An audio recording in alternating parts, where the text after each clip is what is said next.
he comes up and he's out there in the heat, fixing all these little tiny wires and running all over the place because John can't give him good directions on how to get to Home Depot. This poor dad's driving all over the country just trying to find Home Depot. Did more miles than that pilot that day, just trying to find Home Depot. And he comes back with an unbelievable amount of parts, fixes all these boxes, which makes everybody's electric work better. And we appreciate it. Thanks, John. Thanks, Ed.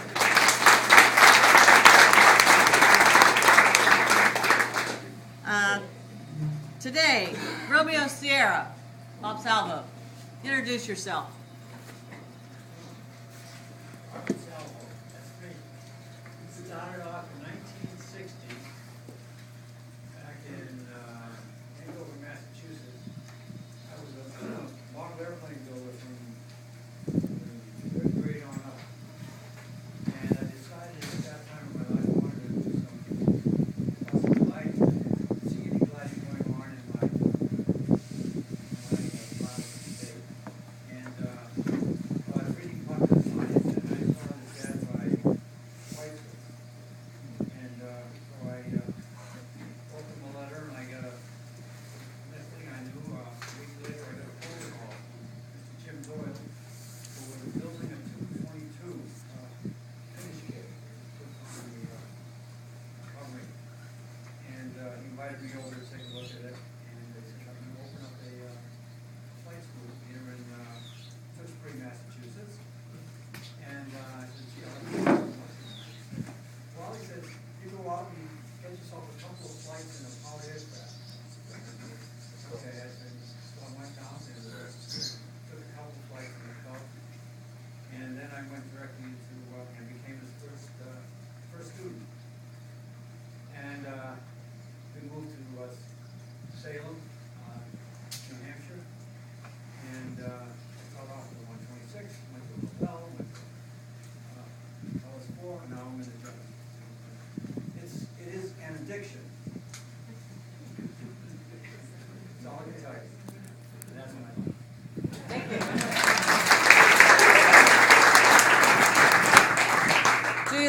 Juliet Lima. All right, well, I was a late starter. I waited till 6th grade, and I started building model airplanes obsessively, and my dad would always take me to all the different places, control line, radar control, and I couldn't drive, but it was just nonstop model airplane building all through high school. As I went to college, and I wanted to get into some real flying. The only thing I could afford was hang gliding. So I bought my first hang gliding and pretty much taught myself how to fly. There wasn't really any instructors or anybody really to show you how to do it. So survived that and continued hang gliding, went down to the Carolinas and continued hang gliding well into the 80s. And during that, a lot of the hang glider pilots, we were always talking among ourselves like, well, those gliders, man, they have a lot more performance. We were just cross-country crazy in hang gliders. We were just limited how far we could go. And so my thought process at the time was like, well, I'm not going to get into gliding until I can afford it. I was professional at that point. So once I got to the point that I could really afford to get in, and that was in the mid '80s, then I went and just immediately first month bought a glider the very first month. So I sold it on the first day. I got my ticket on the second day, and I had my LS1F within 4 weeks. And my first flight, my LS1F was 100 miles. And I got my goal distance on my 5th flight. So after that, I just never looked back.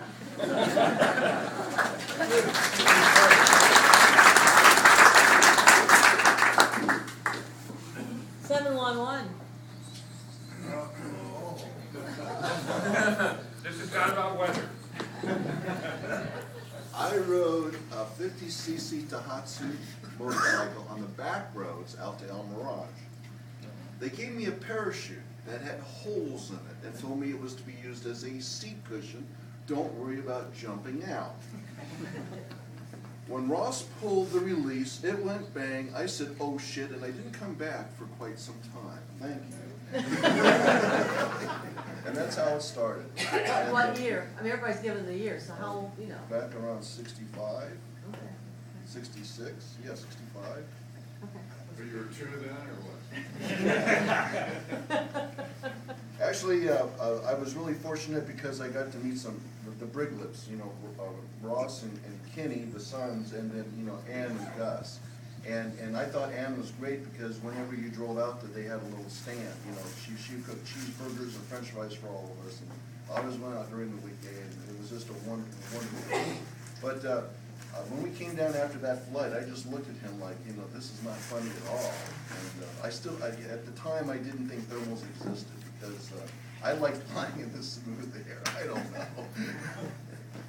All right. Where are we here?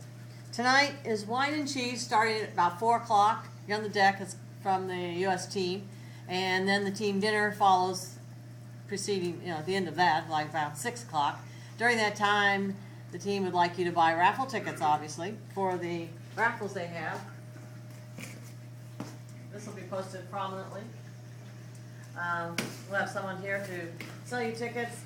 Bill can tell you more about exactly when that, I think it's September is when they draw the drawing. When's the drawing? Well, after kind of all the contests over, there'll be a drawing and announced. There's, the Clear Nav is the major item on there, but there's virtually every vendor of some type in Soaring has contributed something to that, so there's a lot of opportunities to win.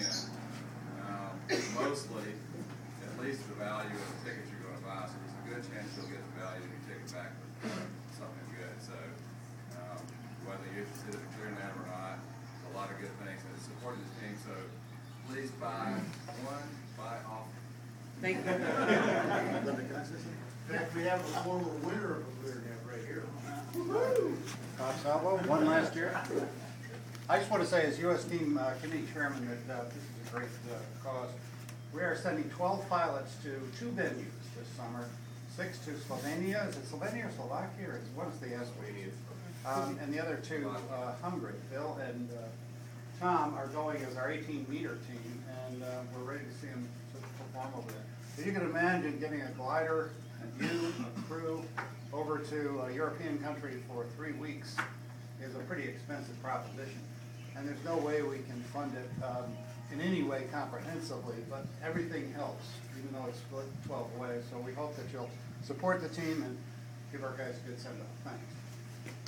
Thank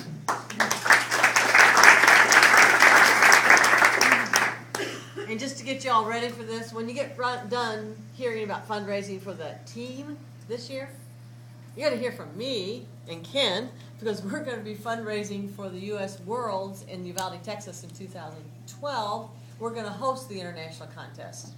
And that's a huge party. And it's a lot of work, and we've been working on it already a lot, but it's a lot of money also. And some of the corporate sponsorship is just not there as it used to be. We're still working on that, but it's looking slim. We're going to need the members of the SSA who actually race and are interested in soaring to actually help us get that off the ground. And anything you contribute is a tax-deductible type contribution. So you'll be getting letters from us about that as soon as we get done with the team fundraising for this current World's Championship. Question, do you